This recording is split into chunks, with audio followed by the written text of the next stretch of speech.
nom du Père et du Fils et du Saint-Esprit, ainsi soit-il. Mais bien, chers frères et sœurs, amis, cousins, neveux, continuons notre explication de la doctrine chrétienne. Et aujourd'hui, nous allons parler du thème de l'amitié, puisque les 10 commandements se résument en 2, aimer Dieu par-dessus tout et le prochain comme soi-même. On va voir un peu ce thème de l'amitié comme complément à ce que nous avons dit. Je m'appuie sur le catéchisme populaire de Spirago, François Spirago, page 226. Par amis, on entend des personnes partageant les mêmes principes, se voulant du bien, se soutenant réciproquement, ayant ensemble des rapports de confiance. Pour être de vrais amis, il faut que les principes communs soient conformes aux enseignements de l'Église. Des amis dont les principes sont coupables sont de faux amis, car ils perdent leur corps et leur âme et se délaissent dans le malheur. Donc des amis dont les principes sont coupables sont de faux amis, car ils perdent leur corps et leurs âmes et se délaissent dans le malheur. Il est permis d'avoir des amis et de les préférer à d'autres, car Jésus eut aussi une prédilection pour des amis. C'est même pour nous un grand malheur d'avoir de vrais amis. C'est pour nous un grand bonheur d'avoir de vrais amis, car ils nous rendent la vie agréable et protègent nos corps et nos âmes. Cependant, il ne faut jamais se lier d'amitié trop vite, ni agir injustement par affection pour un ami. On va voir un peu ces thèmes. Donc, par amis, on entend des personnes partageant les mêmes principes, se voulant du bien, se soutenant réciproquement, et ayant ensemble des rapports de confiance. Des personnes ayant les mêmes principes se lient facilement d'amitié. Qui se ressemble, s'assemble. Qui se ressemble, s'assemble. On est plus bienveillant pour ses amis que pour d'autres personnes. De vrais amis n'ont aucun cœur. De vrais amis n'ont qu'un cœur et qu'une âme. L'amitié ressemble à un miroir qui reflète fidèlement l'objet ou la personne qui s'y mire. Quand la personne devant le miroir rit, meut la tête, l'image fait de même. Celle-ci semble vouloir ou non en parfaite conformité avec celui-là. De vrais amis se soutiennent réciproquement. De vrais amis se soutiennent réciproquement. David, par exemple, un pauvre pâtre de Bethléem, et Jonathan, le fils du roi Saoul, avaient appris à se connaître pendant la guerre, et la noblesse de leurs âmes leur fit contracter une étroite amitié. Les vrais amis ont les uns avec les autres des rapports de confiance et une grande ouverture de cœur. Lorsqu'on pénètre dans une chambre, on voit immédiatement tout ce qui se trouve. C'est ainsi que les amis ouvrent leur cœur et leurs âmes aux autres. Ils se communiquent les secrets les plus intimes. Jésus-Christ aussi découvrit beaucoup de secrets à ses disciples. De vrais amis sont donc très francs et se rendent attentifs aux défauts qu'ils remarquent l'un chez l'autre. C'est ainsi que Jésus-Christ indiqua leurs défauts aux apôtres en leur disant de devenir comme de petits enfants. Saint Matthieu 18:3. Saint Grégoire le Grand dit: je ne reconnais pour mes amis que ceux qui sont assez courageux pour me prévenir de mes défauts. Je ne reconnais pour mes amis que ceux qui sont assez courageux pour me prévenir de mes défauts. Pour être de vrais amis, il faut que les principes commun soit conforme aux enseignements de l'Évangile et donc de l'Église qui suit l'œuvre de Christ. L'amitié ressemble à un édifice, car elle repose sur un fondement qui doit, pour être solide, consister dans l'amour et la crainte de Dieu. L'édifice de l'amitié bâti sur le sable, si le fondement en est le vice ou l'intérêt, bien, ça ne sert à rien. Il n'y a pas de vraie amitié. Celui qui est l'ennemi de Dieu ne sera jamais un vrai ami, dit saint Ambroise. Celui qui est ennemi de Dieu ne sera jamais un vrai ami. Celui qui l'aime pour d'autres motifs est plus qu'il n'aime. Donc, pour être un vrai ami, il faut avoir les mêmes principes, la même foi, la même morale, sinon c'est pour longtemps et ça termine très mal. Des amis dont les principes sont coupables sont de faux amis, car ils perdent leur corps et leurs âmes et se délaissent dans le malheur. Les fausses amitiés sont souvent conclues en des lieux de plaisir, entre joueurs ivrognes, entre gens de mauvaise vie qui ont besoin de complices. C'est ainsi que Judas et les Juifs s'unirent contre Jésus. Chapitre 26, 15 de Saint Matthieu.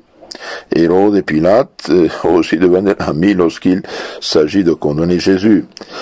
Saint Luc 23, 12. Les faux amis se rassemblent à quelqu'un qui, pour le moment, ressemble. Les faux amis ne s'attachent à quelqu'un que pour le moment du besoin. Ecclésiastique 6 et 7. Lorsque Judas, désespéré, gémissant, rapporta les 30 deniers au grand prêtre, ceux-ci n'eurent plus l'air de le connaître et lui répondirent « Qu'est-ce que cela nous regarde ?» Eh oui, les faux amis ressemblent aux hirondelles qui ne restent dans le pays que tant qu'il est chaud et agréable et qu'ils l'abandonnent au premier froid. Ils font aussi comme ceux qui rencontrent sur leur route un arbre fruitier, le dépouillent de ses fruits, puis vont leur chemin, ou comme les abeilles qui quittent la fleur après avoir sucé le miel. Ils ressemblent encore aux roseaux qui se cassent dès qu'on s'y appuie. De là la maxime des Romains, tant que tu seras heureux et que la fortune te sourira, tu auras des amis nombreux. Mais aussitôt que ton ciel se couvrira de nuages, tous t'abandonneront. Eh oui, le besoin ou la pauvreté est la meilleure pierre de touche de l'amitié. Le besoin ou la pauvreté est la meilleure pierre de touche de l'amitié. Une autre question. Est-il permis d'avoir des amis et de les préférer à d'autres? Oui, car Jésus eut une prédilection pour ses amis. Jésus aime tous les hommes, mais surtout ses disciples. Il les appelait amis, enfants, petits-enfants, il les traitait affectueusement. Mais entre tous ses disciples, Jésus préféra Saint Jean, puis Pierre et Jacques, qu'il amena avec lui dans les moments les plus importants de sa vie, au Tabor, au Jardin des Oliviers. Enfin, il aima encore particulièrement Lazare et ses sœurs.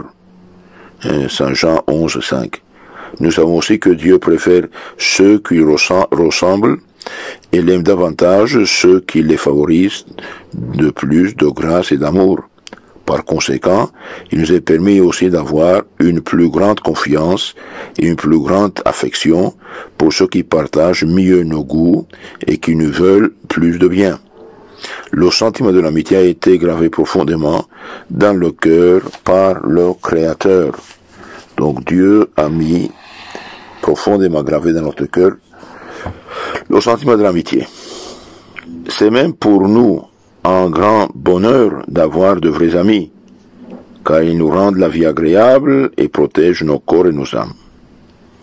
C'est un grand bonheur de trouver un véritable ami, dit la Bible Ecclésiastique 25:12. L'ami nous rend la vie agréable. Pour la part qu'il y prend, le bonheur est plus grand, le malheur moindre et plus supportable. Le meilleur baume pour nos blessures est d'avoir dans chaque peine quelqu'un qui nous console, dit saint Augustin. De même qu'un bâton réuni à d'autres se brise plus difficilement, de même nous sommes moins malheureux quand de fidèles amis nous soutiennent dans le malheur. Un ami véritable est pour nous un second ange gardien. Un ami véritable est pour nous un second ange gardien. Ainsi, David et Jonathan par exemple. Des armes et des murailles préservent moins sûrement qu'une amitié fidèle. Rien n'est comparable sur la terre à un véritable ami, et sa fidélité est plus précieuse que de l'or et l'argent. Ceux qui craignent le Seigneur trouveront cet ami, Ecclésiastique 6:15. On demanda un jour au roi Alexandre le Grand où il avait des trésors. Il montra ses amis et dit, voici mes trésors. La véritable amitié survivra à la mort, car la charité ne périt pas. De vrais amis se retrouvent au ciel, et aimeront tendrement Jésus-Christ. N'a-t-il pas dit que ses apôtres, qu'ils se trouveraient avec eux au ciel? Les faux amis, au contraire, se maudiront après la mort, car ils reconnaîtront qu'ils se sont rendus malheureux réciproquement. Donc les complices du péché, les faux amis, eh bien, se maudiront en enfer parce que ils ont aidé l'un l'autre à se perdre. Terminons. Cependant, il ne faut jamais se lier d'amitié trop vite, ni agir injustement par affection pour un ami. David déjà se plaignait cet homme, dit-il, qui était mon ami, en qui j'avais mis ma confiance, qui mangeait mon pain, tramait des complots contre moi. Psaume 40:10. La Sainte Écriture nous donne le conseil suivant. Sois en garde même contre tes amis. Sois en garde même contre tes amis. Si tu as un ami, éprouve-le dans le besoin et ne lui accorde pas vite ta confiance. Juge-le moins d'après ses paroles que d'après ses actions.